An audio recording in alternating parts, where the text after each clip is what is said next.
Bab 4, materi ISBD, keragaman dan kesetaraan.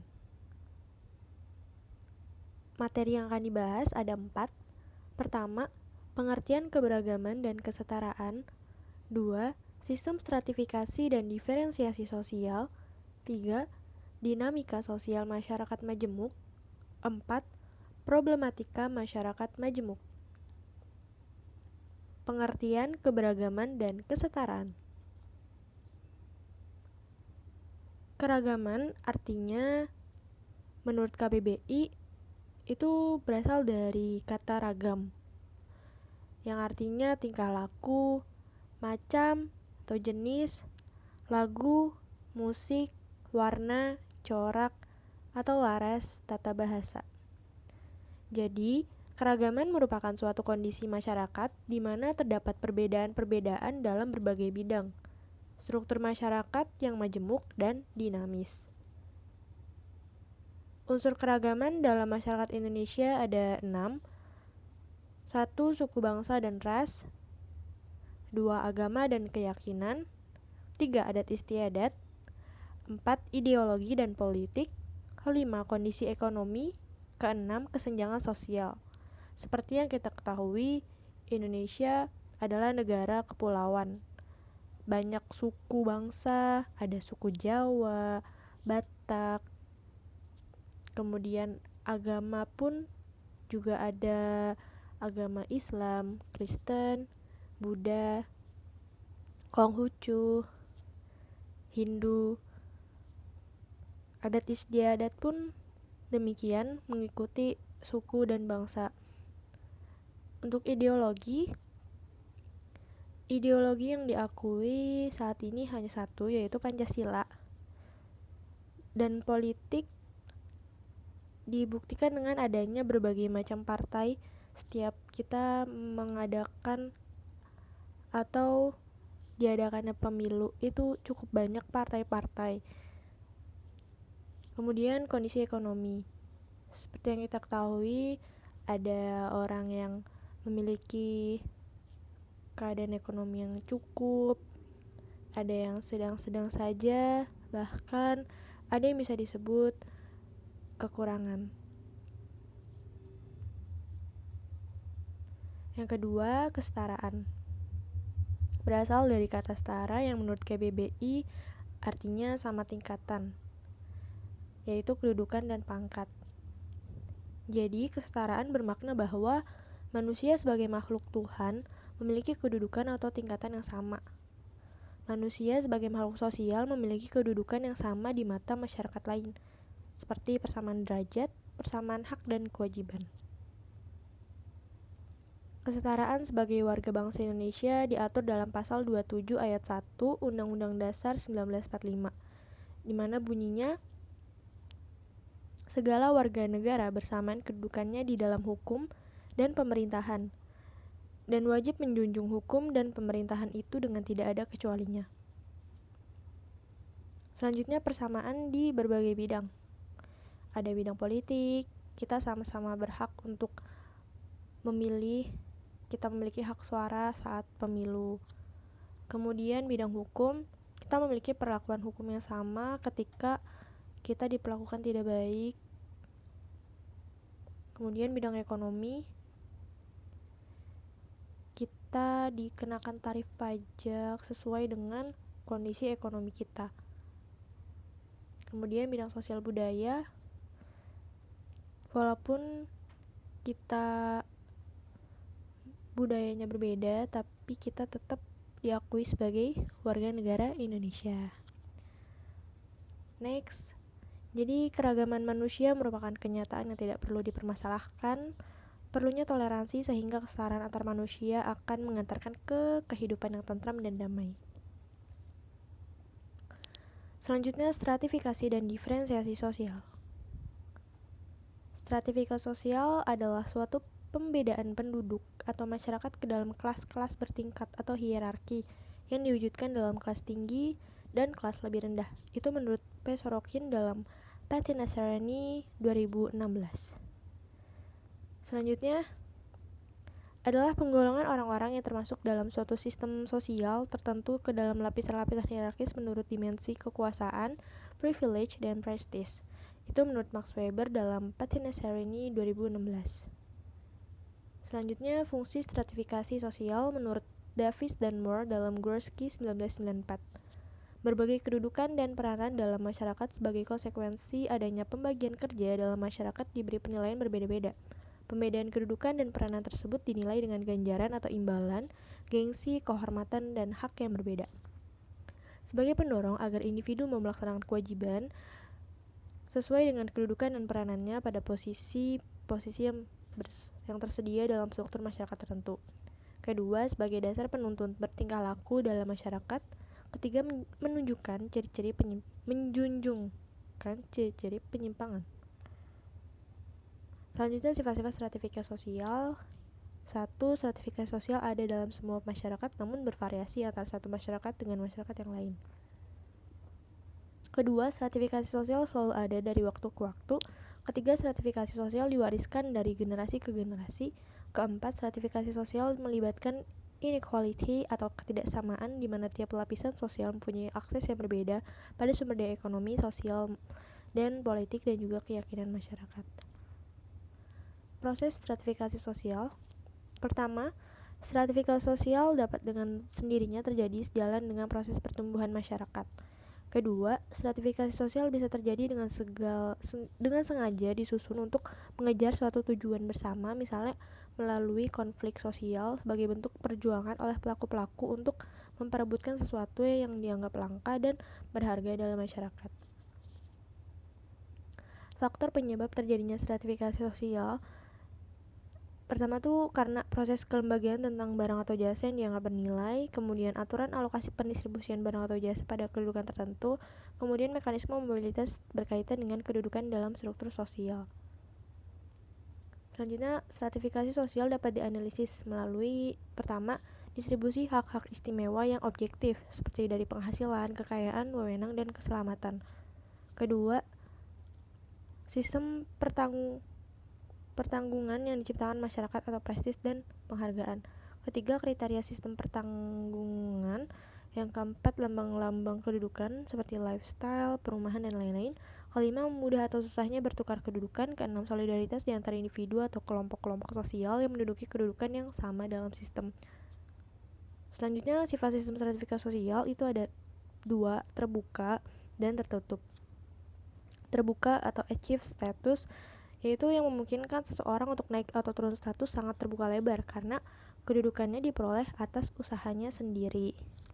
Yang kedua, tertutup atau excluded status.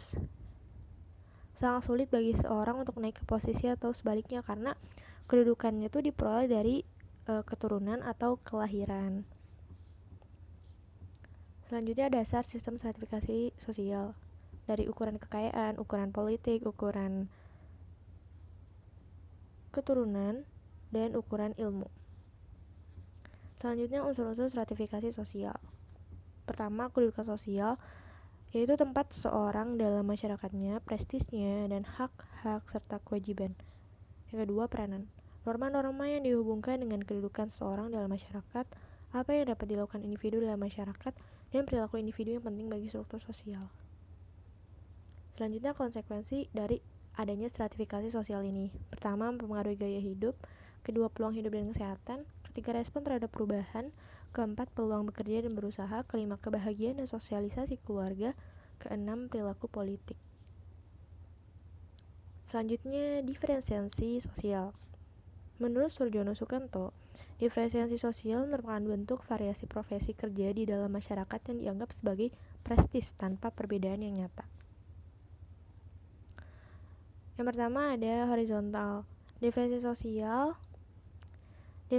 sendiri artinya perbedaan sosial adalah masyarakat. Jadi, diferensiasi sosial adalah pembedaan anggota masyarakat secara horizontal. Dalam masyarakat terdapat pembagian dan pembedaan atas peranan dan fungsi individu berdasarkan faktor biologis, yaitu dari jenis kelamin, ras, bentuk fisik, bakat, dan lain-lain, atau faktor ajar, seperti pendidikan, jenis pekerjaan, penguasaan teknologi digital, dan sebagainya. berdasarkan kepentingan dan kelangkaannya. Itu menurut Saigyo 1994. Pembedaan peranan dan fungsi tersebut dinilai dengan ganjaran atau pahala, gengsi, kehormatan, dan hak-hak yang berbeda atas setiap posisi. Ciri-ciri diferensiasi sosial. Dari ciri fisik, bisa diidentifikasi berdasarkan penampakan secara fisik dari warna kulit, postur tubuh, dan warna rambut. Selanjutnya dari ciri sosial, berkaitan dengan fungsi individu dalam bermasyarakat, seperti profesi.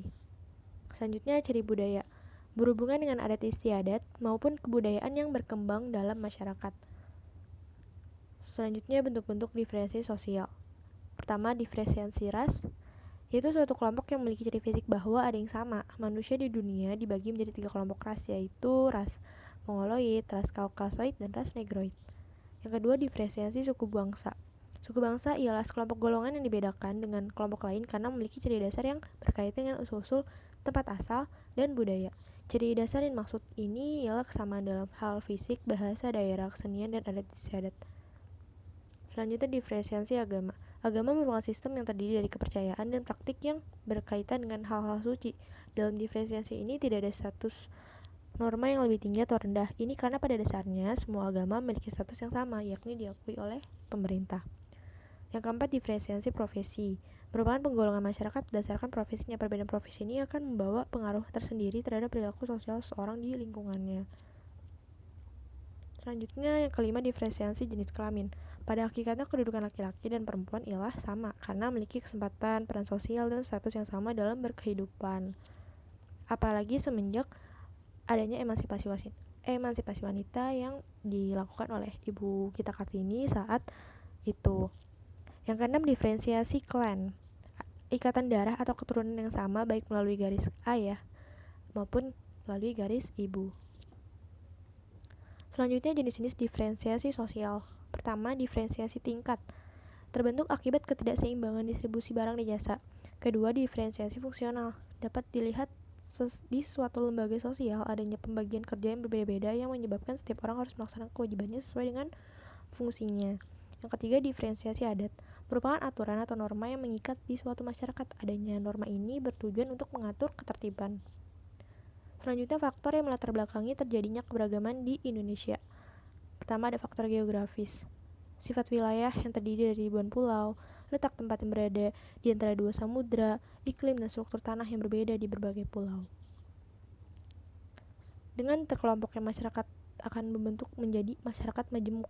Itu menurut Birch dalam Nasikum 36. Pada masyarakat seperti ini akan memiliki sifat-sifat. Yang pertama, secara relatif seringkali mengalami konflik-konflik di antara kelompok yang satu dengan kelompok yang lainnya. Kedua, adanya dominasi politik oleh suatu kelompok atas kelompok-kelompok yang lain. Ketiga, terjadinya segmentasi ke dalam bentuk kelompok-kelompok yang seringkali memiliki sub-sub kebudayaan berbeda satu sama lain. Jadi, bagi negara yang memiliki keberagaman sosial, kelemahannya adalah rentan terhadap terjadinya konflik antar kelompok yang terkotak-kotakan. Selanjutnya, dinamika sosial masyarakat majemuk. Pengertian masyarakat majemuk. Pertama, menurut D.S. Furnifal, masyarakat yang terdiri atas 2 atau lebih komunitas maupun kelompok-kelompok yang secara budaya dan ekonomi terpisah secara memiliki struktur kelembagaan yang berbeda satu dengan lainnya. Kedua, menurut Nasikun, suatu masyarakat yang menganut sistem nilai yang berbeda di antara berbagai satuan sosial yang menjadi anggotanya. Selanjutnya, menurut Clifford Geertz, masyarakat yang terjadi atas subsistem-sistem yang lebih kurang terdiri sendiri dan dipersatukan oleh ikatan-ikatan primordial. Yang selanjutnya dapat disimpulkan masyarakat yang terdiri dari berbagai macam karakteristik budayaan, baik perbedaan dalam bidang etnis, golongan, agama, tingkat sosial yang tinggal dalam suatu komunitas tertentu. Ciri-ciri masyarakat majemuk. Pertama, terintegrasinya masyarakat ke dalam kelompok-kelompok sosial yang memiliki ciri khas budaya yang berbeda satu sama lain. Selanjutnya, adanya lembaga-lembaga sosial yang saling tergantung satu sama lain karena adanya tingkat perbedaan budaya yang tinggi. Ketiga, kecenderungan terjadinya konflik lebih besar di antara kelompok satu dengan yang lain. Yang keempat, integrasi sosial tumbuh di antara kelompok sosial yang satu dengan yang lain. Kelima, adanya kekuasaan politik oleh suatu kelompok atas kelompok yang lain. Jenis-jenis masyarakat majemuk. Masyarakat majemuk kompetisi seimbang. Selanjutnya, masyarakat majemuk mayoritas dominan. Selanjutnya, masyarakat majemuk minoritas dominan. Kategori masyarakat majemuk secara horizontal budaya menurut Usman Pelli. Ada etnik dan ras atau keturunan, bahasa daerah, adat istiadat atau perilaku, agama, pakaian, dan makanan. Secara vertikal atau sosial, itu ada penghasilan atau ekonomi, pendidikan, pemukiman, pekerjaan, kedudukan sosial politik. Jadi kalau yang horizontal itu pengakuannya tuh sama walaupun beda-beda. Nah, tapi kalau yang vertikal pengakuannya itu berbeda. Jelas karena antara si orang kaya dan si orang miskin jelas dipandangnya berbeda. Kalau orang kaya pasti bla bla bla bla, sedangkan kalau orang miskin pasti bla bla bla gitu. Oke, next, lanjut faktor penyebab masyarakat majemuk. Pertama tuh karena keadaan geografis, sehingga menimbulkan kemajemukan etnis dan suku bangsa. Yang kedua, pengaruh kebudayaan asing, yang menyebabkan kemajemukan budaya dan agama. Selanjutnya, kondisi iklim yang berbeda, yang menyebabkan kemajemukan profesi atau mata pencarian, seperti di daerah yang iklimnya seperti perkotaan, itu kebanyakan masyarakatnya berprofesi bekerja kantoran, sedangkan masyarakat yang tinggalnya di kondisi iklim hujan seperti di pegunungan itu kebanyakan masyarakatnya berkebun. Jadi apa bedanya masyarakat majemuk dengan multikultural? Pada dasarnya masyarakat majemuk sama dengan masyarakat multikultural. Tapi kalau dilihat dari artinya, majemuk adalah suatu kondisi di masyarakat yang terdiri dari berbagai perbedaan, yang terdiri dari berbagai strata, ekonomi, ras, suku, bangsa, agama, dan budaya yang berjalan dengan apa adanya. Selanjutnya, multikultural adalah suatu kondisi masyarakat yang majemuk, yang telah tercapai sebuah keteraturan dan keharmonisasian dalam masyarakat. Jadi, jika masyarakat majemuk, itu belum tentu disebut masyarakat multikultural. Tetapi, masyarakat multikultural bisa disebut sebagai masyarakat majemuk juga. Oke, next, problematika masyarakat majemuk. Yang pertama, konflik dan pertentangan. Itu terdapat 2 fase di dalamnya. Selanjutnya, penyakit budaya. Ada 6 jenis penyakit budaya. Selanjutnya, problematika umum. Itu ada konflik yang umumnya terjadi. Konflik dan pertentangan. Pertama, ada fase disharmonisasi, menunjuk pada adanya perbedaan tentang tujuan, nilai norma, dan tindakan antar kelompok. Fase disintegrasi terjadi ketika di mana sudah tidak dapat lagi disatukan pandangan, nilai norma, dan tindakan kelompok yang menyebabkan pertentangan antar kelompok. Selanjutnya, penyakit budaya. Ada etnosentrisme yang lebih mengunggulkan budayanya sendiri dan menganggap rendah budaya lain. Yang kedua, stereotip, yaitu menganggap sesuatu itu benar dan mutlak. Jadi ketika ada pandangan lain, dia menolak. Selanjutnya, prasangka. Selanjutnya, rasisme. Selanjutnya, diskriminasi. Dan yang terakhir, spagoyating. Jadi seperti yang tadi sudah disebutkan, apa itu etnosentrisme? Yaitu suatu persepsi atau pandangan yang dimiliki oleh masing-masing individu yang menganggap bahwa kebudayaan yang dimilikinya lebih baik dari budaya lainnya atau membanggakan budayanya sendiri dan menganggap rendah budaya lain. Selanjutnya, apa itu stereotip? Penilaian tertentu terhadap seseorang berdasarkan kategori yang bersifat subjektif. Menurut Alan G. Jackson menegaskan bahwa stereotip adalah keyakinan seseorang untuk mengeneralisasikan sifat-sifat tertentu yang cenderung negatif tentang orang lain karena dipengaruhi oleh pengetahuan dan pengalaman tertentu. Selanjutnya, apa itu prasangka? Yaitu membuat keputusan sebelum mengetahui fakta yang relevan mengenai objek tersebut. Kognitif merujuk pada apa yang dianggapnya benar. Afektif merujuk pada apa yang disukai dan tidak disukai. Konatif merujuk pada bagaimana kecenderungan seseorang dalam bertindak. Apa itu rasisme? Yaitu sebuah sistem kepercayaan atau doktrin yang menyatakan bahwa perbedaan biologis yang melekat pada suatu ras menentukan pencapaian budaya atau individu tersebut. Hal ini membangun persepsi bahwa suatu ras tertentu lebih superior atau memiliki hak untuk mengatur ras yang lainnya. Ini lebih parah daripada yang etnosentrisme. Selanjutnya, apa itu diskriminasi? Yaitu perbuatan atau pelayanan yang tidak adil terhadap individu tertentu. Ada dua jenis, yaitu langsung dan tidak langsung. Langsung yaitu ketika hukum, peraturan, atau kebijakan dibuat dengan menyebutkan secara jelas karakteristik tertentu.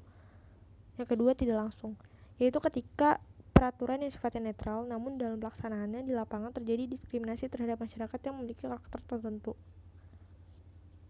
Selanjutnya, apa itu scapegoating? Scapegoating atau pengambing hitaman adalah praktik memilih seseorang atau kelompok untuk disalahkan yang tidak pantas dan akibatnya diperlakukan negatif. Perkambing hitaman ini dapat dilakukan oleh individu terhadap kelompok terhadap individu, kelompok terhadap kelompok terhadap individu, dan kelompok terhadap kelompok terhadap individu. Problematika umum. Ada ketidaksetaraan gender, perbedaan ideologi dan politik, ketidaksetaraan bangsa dan ras, selanjutnya kesenjangan ekonomi dan sosial. Apa solusinya? Yaitu membangun kesadaran diri sendiri, kemudian pembuatan peraturan perundang-undangan yang pastinya pelaksanaannya harus sesuai dan tegas. Selanjutnya, saling membantu dan bertoleransi. Selanjutnya, menghormati orang lain. Selanjutnya, menerapkan hukum yang adil. Makasih.